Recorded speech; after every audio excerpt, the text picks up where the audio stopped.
2nd of January, 2025, in case you were curious about the year. Welcome to the President's Daily Brief. I'm Mike Baker, your eyes and ears on the world stage. All right, let's get briefed. Kicking off 2025, we'll have a preview of the domestic challenges that are facing Russian President Vladimir Putin, namely Russia's economy, which some would say is somewhat on the edge, on the brink, as the Kremlin continues to pour resources into its war on Ukraine. Later in the show, we'll unpack Chinese President Xi Jinping's annual New Year's address. Did you catch that one? In which he attempted to shore up confidence regarding Beijing's struggling economy, while warning that no one can stop China's, quote, reunification with Taiwan. Plus, an update on the violent Tren de Aragua gang, the TDA gang, as the group escalates attacks on U.S. border crossings in Texas in an effort to embed more members in the U.S. before President-elect Trump takes office. And in today's back of the brief, Israeli spies who infiltrated deep into Hezbollah's terror network over the past year reveal some intimate details regarding the group's former leaders, including a top commander's plans to marry his 4 mistresses. Not 1, not 2, but 4 mistresses. But first, today's PDB Spotlight. 2025 is shaping up to be a pivotal year for Vladimir Putin, but not just because of what's happening on the ground in Ukraine. While much of the focus has been on the battlefields, Putin is facing an equally critical fight, and that would be keeping his nation's economy afloat. Now, I'm not an economist. You may have guessed that since listening to the PDB, but I had my team here at the President's Daily Brief pull some data for me, and the numbers, well, they frankly don't lie. Russia's economy is showing some serious cracks, and they're tied directly to the ongoing conflict.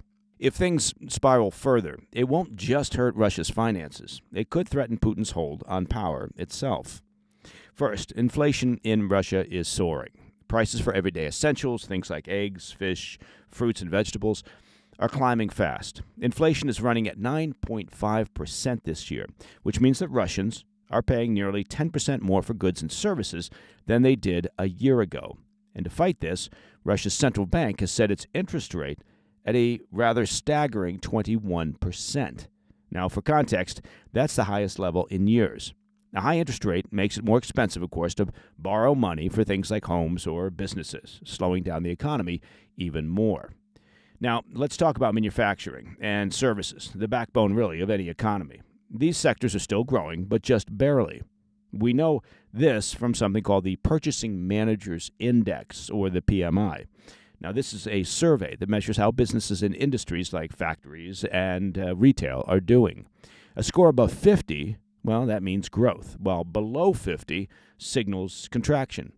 Russia's manufacturing PMI slipped to 50.8 this past month, and that's barely above growth, and it's a drop from the previous month. In simpler terms, companies are producing less because costs are going up and demand is softening. It's like I'm teaching an economy class here.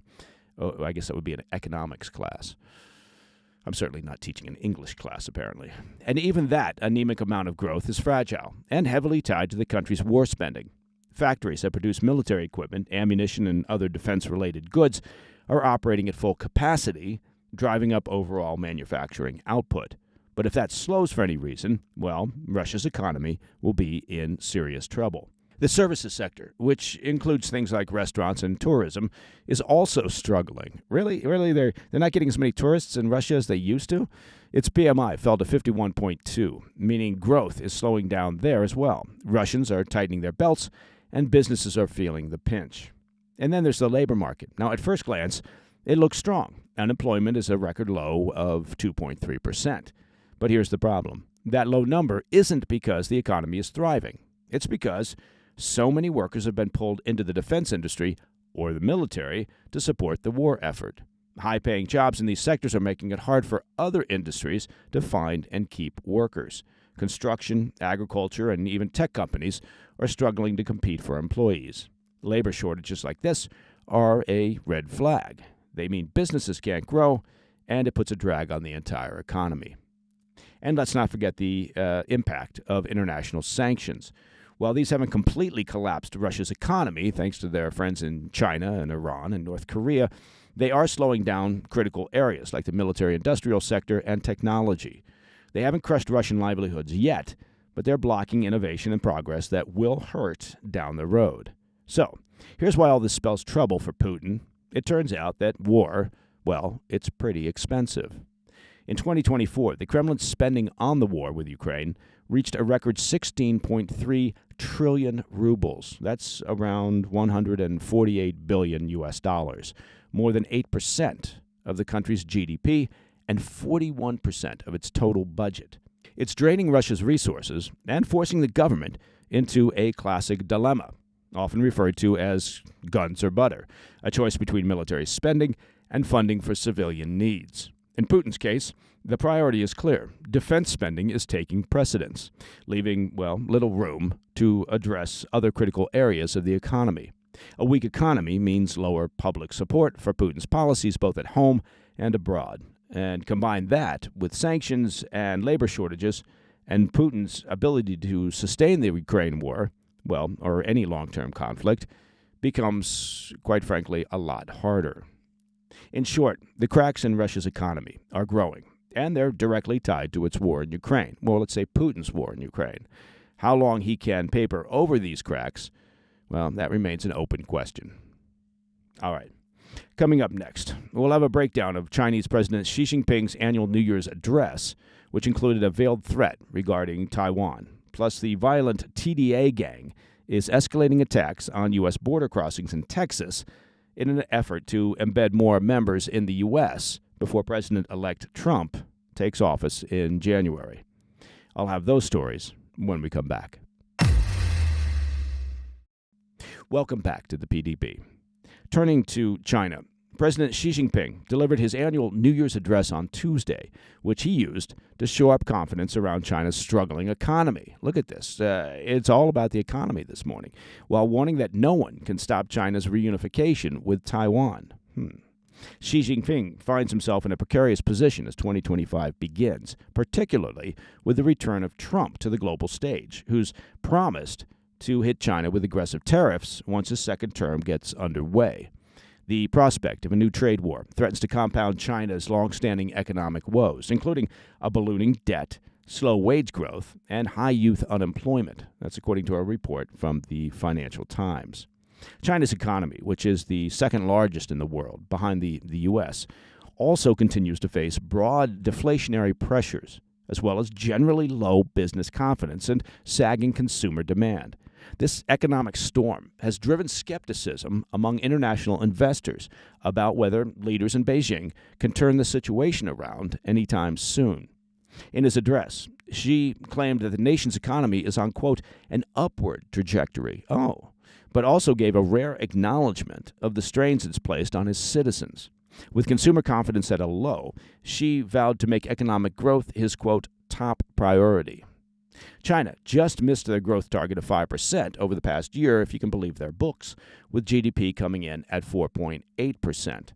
China has struggled to maintain healthy economic growth since lifting their zero COVID policy back in 2023, which had driven their GDP down to just 3% in 2022. Not to mention the Chinese regime's failure to provide any transparency around the origins of COVID. But that's another story. Still, Xi appealed to his citizens to stay optimistic, saying, quote, we can prevail with our hard work. As always, we grow in the wind and rain, and we get stronger through hard times, end quote. Xi plans to pour even more resources into high-tech manufacturing to help drive growth, focusing state investments on electric vehicles, batteries, semiconductors, and artificial intelligence. He added that China's extensive international ties, particularly their economic partnership with Russia, will also help offset their domestic stagnation. As our listeners are likely aware, back in February of 2022, just days before Putin launched his invasion of Ukraine, China and Russia agreed to a no-limits partnership. Well, how convenient was that? While that relationship has bolstered trade between the two Eastern powers and frankly has kept Putin's war machine operating, it comes with its own set of drawbacks. In response, the Biden administration, remember him, Well, they've sought to restrict China's access to computer chips, clamp down on Chinese investment into the U.S., and target Chinese companies with economic sanctions. With President-elect Trump gearing up for a further crackdown on Chinese economic interests, tensions between the U.S. and the Chinese Communist Party, the CCP, will likely only increase. Which brings us to the issue of Taiwan. China has significantly escalated their harassment of the island democracy over the past year, conducting regular military drills in the waters of the South China Sea. China claims the democratically governed Taiwan as its own and has not ruled out using military force to retake the island if Taiwan's leadership, backed by the U.S., continues to resist what they call reunification. Xi used his New Year's address to issue a fresh warning to the CCP's global adversaries, saying, quote, "The people on both sides of the Taiwan Strait are one family. No one can sever our family bonds, and no one can stop the historical trend of national reunification," end quote. While he did not expand on his plans, we can likely further expect military escalations in the region as 2025 gets underway. All right, shifting to the U.S., the violent Tren de Aragua gang are escalating efforts to breach the U.S. border in El Paso, Texas, issuing alarming new threats targeting security personnel as they attempt to expand their criminal campaign across the nation. Oh, the TDA is threatening U.S. law enforcement. That's interesting. According to a Texas law enforcement memo obtained by the New York Post, the gang members, armed with knives, tire irons, and broken bottles, are vowing to attack Texas National Guard soldiers stationed at the border. Well, good luck with that, TDA gang members. It's reportedly part of a push to embed more members in the U.S. before President-elect Trump takes office. The memo reveals that just last week, 20 gang members attempted to force their way through a border gate in El Paso and warns of plans for additional assaults. I'm not a member of the Texas National Guard, nor am I a border security expert, but I think there's an answer to this that might work. An anonymous informant reportedly tipped off Texas authorities, cautioning that these violent break-ins, quote, would continue every night. The informant further warned, quote, they intend to cause harm, noting the gang members are likely to exploit moments when border guards are left without federal agents to assist them. Texas Governor Greg Abbott has taken an aggressive stance against TDA, declaring it a foreign terrorist organization and imposing mandatory 10-year minimum sentences for smugglers associated with the gang. While not officially labeled as a terrorist organization, the Department of Homeland Security labeled the TDA a transnational criminal organization in July. A retired Homeland Security agent described the surge in violence as a reaction to the incoming administration, stating, quote, you're seeing that violence at the border because they know that it's going to change, meaning the situation at the border. But the gang's operations extend far beyond the U.S. border. Fox News reports that the TDA gang has now spread to at least 19 states, with recent arrests shedding light on the scope of its reach. In New York, police recently raided gang hideouts in Brooklyn and the Bronx, arresting nearly 24 individuals. Now, as we've discussed here on the PDB, the gang made national headlines last year in Aurora, Colorado, by overwhelming an apartment complex and engaging in assaults, human trafficking, and sex abuse. In December, authorities detained 14 individuals tied to a violent residence invasion in the area. Meanwhile, in Tennessee, Interpol apprehended a high-ranking TDA member linked to human trafficking and terrorism in November. Additionally, the brother of the migrant who murdered Augusta University student Laken Riley last February was known to have ties to TDA. Compounding the situation, the TDA's operations increasingly involve partnerships with Mexican cartels, who are aiding in the smuggling of weapons, drugs, and people while advancing an anti-American ideology. As a retired Homeland Security agent puts it, quote, they hate the United States just like terrorists do, end quote.